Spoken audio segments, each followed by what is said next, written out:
માંડવી વિસ્તારમાં ભાજપમાં ચૂંટણી પહેલાં જ ગાબડું પડ્યું.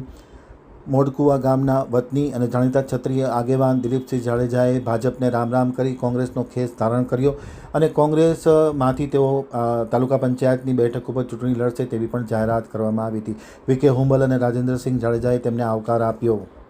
હવે જે માંડવી આમતક ન્યૂઝ બ્યુરોનો એક વિસ્તૃત અહેવાલ. સ્થાનિક સ્વરાજ્ય સંસ્થાની ચૂંટણીની ટિકિટની આજે બંટવારો જાહેર થવાનો પહેલાં જ માંડવીમાં ભાજપમાં ગાબડું પડ્યું છે.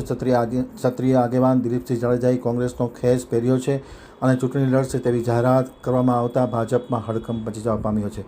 અમારા પ્રતિનિધિના અહેવાલમાં જણાવવામાં આવ્યું છે કે ખાસ કરીને મોડકુવાના વતની દિલીપસિંહ જાડેજા ક્ષત્રિય સમાજમાં ખૂબ મોટું નામ ધરાવે છે.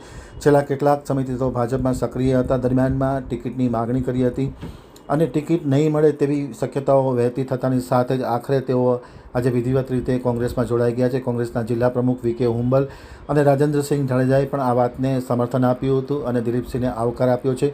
અને હવે દિલીપસિંહ જાડેજા મોડકુવાવાળા કોંગ્રેસના બેનર હેઠળ તાલુકા પંચાયતની બેઠક ઉપર ચૂંટણી લડશે તેવી જાહેરાત કરી છે. આજે તેમને આવકારવા માટે મોટી સંખ્યામાં તેમના સમર્થકો ઉપસ્થિત રહ્યા હતા.